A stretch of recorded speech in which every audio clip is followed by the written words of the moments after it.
Welcome to part 3 of the Ham Radio Technician License Exam Study. If this series has been helpful, go ahead and hit like on the videos to help spread the word. It costs you nothing, but it sure helps out in the long run. If you're a mind to it, go ahead and subscribe to the channel too. Let's go ahead and get started. We're in section 3, that's T3 Alpha, question 1. Why do VHF signal strengths sometimes vary greatly when the antenna is moved only a few feet? The answer is multipath propagation cancels or reinforces signals.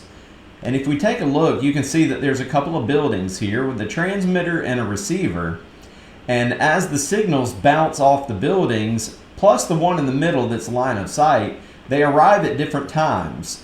And if the waves are able to combine, that's a strength. And if they are inverse of each other, so you have a peak and a trough, then they subtract from each other. So that's what causes fading. You can do this in the mountains with some radio stations. What is the effect of vegetation on UHF and microwave signals? And that is absorption. So the trees will absorb some UHF. Chasing satellites, a lot of times on the downlinks, the trees get in the way. And so that is absorption. Question 3. What antenna polarization is normally used for long-distance CW and SSB contacts on the VHF and UHF bands? And that is horizontal. So if your antenna is up and down, that's going to be vertical polarization. If it's turned 90 degrees, that is horizontal polarization. So even if you're using a regular radio like this, a handheld, they usually go with the vertical orientation. What happens when antennas at opposite ends of a VHF or UHF line of sight radio link are not using the same polarization? Well, the received signal strength is going to be reduced. So if I have this antenna and this antenna, there's going to be a 20 decibel decrease between the two. And that's just some magic numbers that I pulled out of my head. They are legit though. Question 5. When using a directional antenna, how might your station be able to communicate with a distant repeater if buildings or obstructions are blocking the direct line of sight path? And the correct answer is to try to find a path that reflects signals to the repeater. I've had many times where I couldn't hear somebody and a semi-truck pulled up next to me and the signal increased. So you can bounce signals off of some hard objects. What is the meaning of the term picket fencing? And that is rapid flutter on mobile signals due to multipath propagation. So you're running through some of the peaks and the troughs as they meet in different places, and that causes it to go. That's what it sounds like. Again, if you've ever driven through the mountains, you've heard a rapid flutter of your FM stations. Question 7. What weather condition might decrease range at microwave frequencies? It's precipitation. So how about that? If you look at the answers and you see colder temperatures or low barometric pressure or high winds, those things do not have an effect. They're almost invisible, but precipitation is a great answer. It's also the right answer. Question number 8. What is a likely cause of irregular fading of signals propagated by the ionosphere? And that is a random combining of signals arriving via different paths. And I believe that we might have an infographic of that. Let's take a look at this one right here. Nope, not that one. That's vertical and horizontal polarization. Yes, I forgot to show you that one earlier. And if we look at this one, you can see that there are different paths that they might bounce off of. You might have one that bounces off the D layer or the E layer and one that bounces off the F layer that come at different times. So we'll get back to this infographic in just a moment when we talk about the atmosphere. Which of the following results from the fact that signals propagated by the ionosphere are elliptically polarized?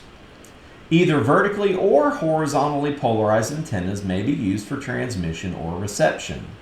And a elliptical is when it spins like this. It's neither vertical or horizontal. Question number 10. What effect does multipath propagation have on data transmissions? Well, those error rates are likely to increase. If you have a drop in signal, you may not receive part of that data transmission, and that's going to cause an error because what's expected to be received isn't received. Question 11. Which region of the atmosphere can refract or bend HF and VHF radio waves? And that is the ionosphere. And we'll go back to this picture here. You can see that there are different layers of the atmosphere, and depending on how charged they are from solar radiation and such, then they will be able to be bounced back to the Earth. And that's how HF works. And you can get similar results on good days with VHF, such as the 6 meter band. Question 12. What is the effect of fog and rain on signals in the 10 meter and 6 meter bands? And there is little effect on 10 meters and 6 meters. Fog and rain are not going to affect your signals there. We're moving on to section B now, and we're going to start with question number 1. What is the relationship between the electric and magnetic fields of an electromagnetic wave? And they are at right angles. And looking at this, you can see that the magnetic field is vertically polarized, yet the electric field is in the horizontal plane. They are 90 degrees to each other. And that's just something that you have to memorize. What property of radio wave defines its polarization?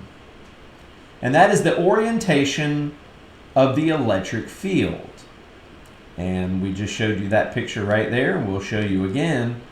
This is a vertically, I believe, a vertically polarized, because the magnetic is in the vertical part. And let's see, we will move back to the questions.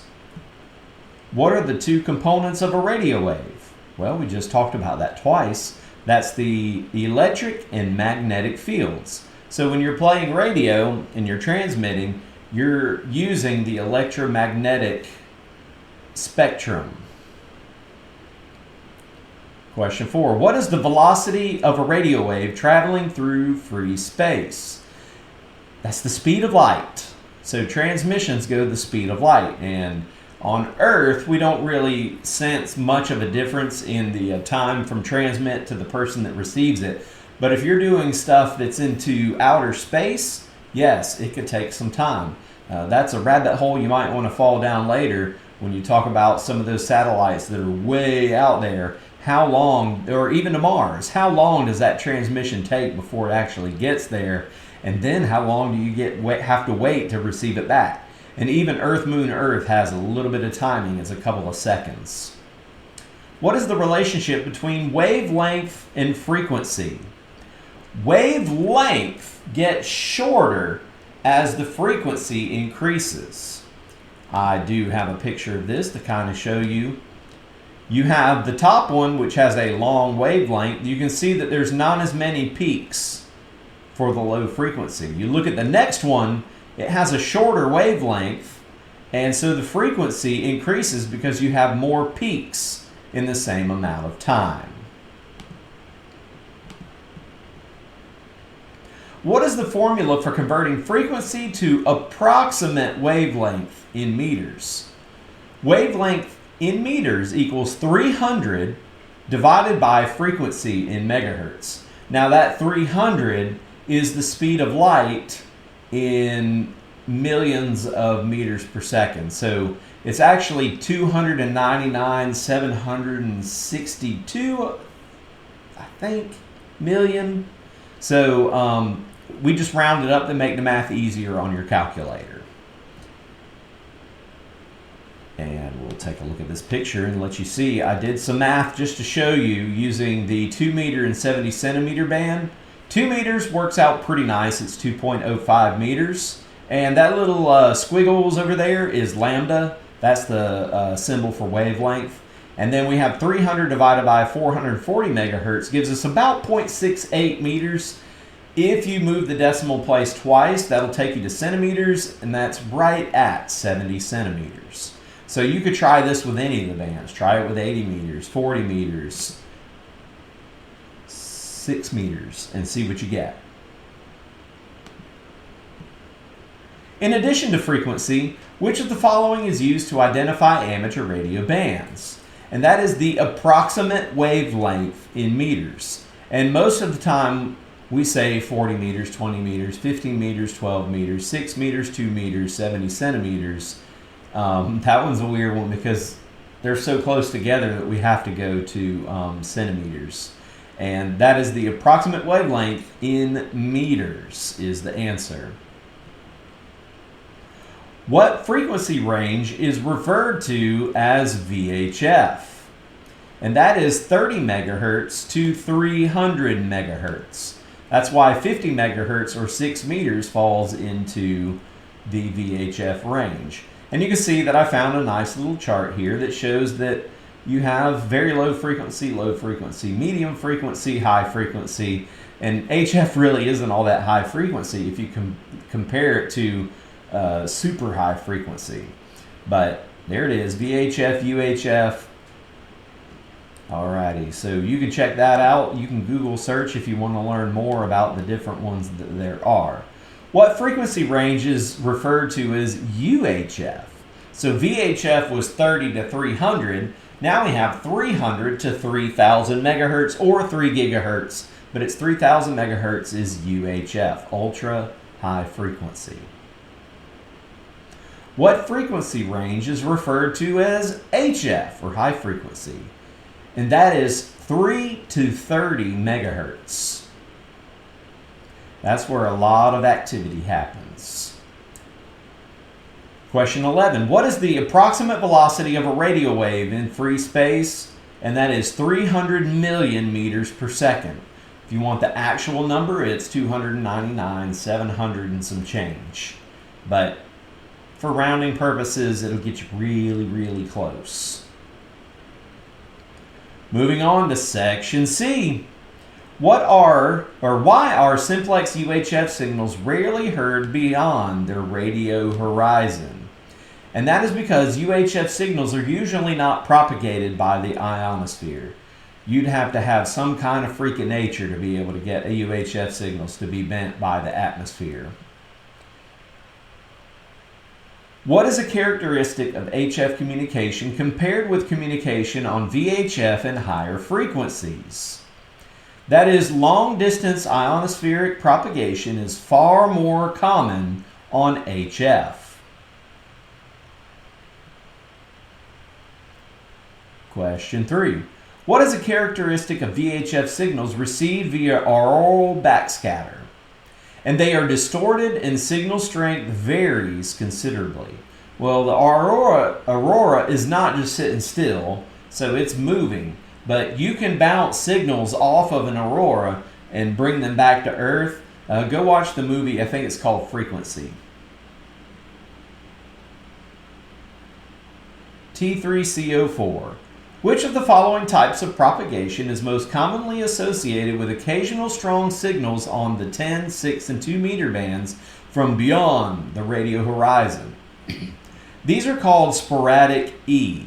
And sporadic E is when you get charged cloud particles in the sky, and then you can get some hops either from one cloud, a single hop, or you can get then between the sporadic E patches. And you can see that, not drawn to scale, of course, but you can get it to go multiple hops around the Earth. And those are sporadic E is a lot of fun. That is one of the reasons that got me to want my general license and above, is because chasing the distant stations was just a whole lot of fun. Question 5. Which of the following effects may allow radio signals to travel beyond obstructions between the transmitting and receiving stations? And that is known as knife edge diffraction. Mountaintops are known for this. You could take a look. You can see your primary signal line of sight is blocked by the peak of this little sharp mountain.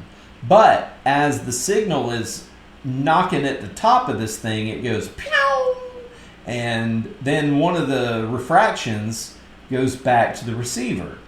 So that is knife edge refraction. Not common in South Georgia, that's for sure. We don't have tall things. What type of propagation is responsible for allowing over-the-horizon VHF and UHF communications to ranges of approximately 300 miles on a regular basis? And that is called tropospheric ducting. And this is a temperature inversion. These are also a lot of fun.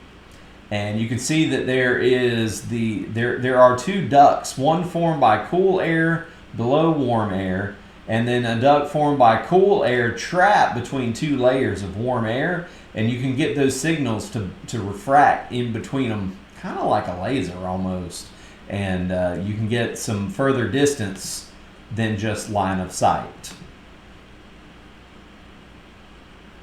What band is best suited for communicating via meteor scatter? So you can also bounce things off of meteors, which, I mean, there's all kinds of cool stuff to get into that you can do as just a technician, and that is 6 meters is the answer. Media scatter, 6 meters. What causes tropospheric ducting? We just talked about that. It's temperature inversions in the atmosphere. Question 9. What is generally the best time for long distance 10-meter band propagation via the F region? And that's from dawn to shortly after sunset during periods of high sunspot activity. Which of the following bands may provide long-distance communication via the ionosphere's F region during the peak of a sunspot cycle? And that is 6 and 10 meters. And at the time of this recording, there have been quite a few 6-meter openings. Just need a decent antenna for it. Question 11. Why is the radio horizon for VHF and UHF signals more distant than the visual horizon? And so the atmosphere refracts radio waves slightly. So you might get a few extra feet out of it. So the radio horizon is where if you are transmitting off of the curved surface of Earth, no flat earthers allowed here, but eventually your signal is going to hit that curvature of the Earth, which is about 3 miles if you're standing on the ground as an average-sized human. It hits the Earth. So what's going to happen is it might curve just a little bit more beyond that curvature of the Earth, but not much. And now we have reached the end of section 3, and I thank you so much for watching, and I want to give a shout out to these folks right here. These are the members of the W1RCP channel, and that's Toby, Michael, Brian, D. Wayne, and it's Dwayne, but I say D. Wayne because I love D. Wayne, and then Raphael Tro, Dale Henninger, Lansing, Josh, and Dan, WD4DAN, and I actually got to work Dan on a satellite the other day. And if you'll look above me, you'll be able to go to the next video and continue your studies. Don't forget to like and subscribe. Thanks for studying with me. Have a good one in 73.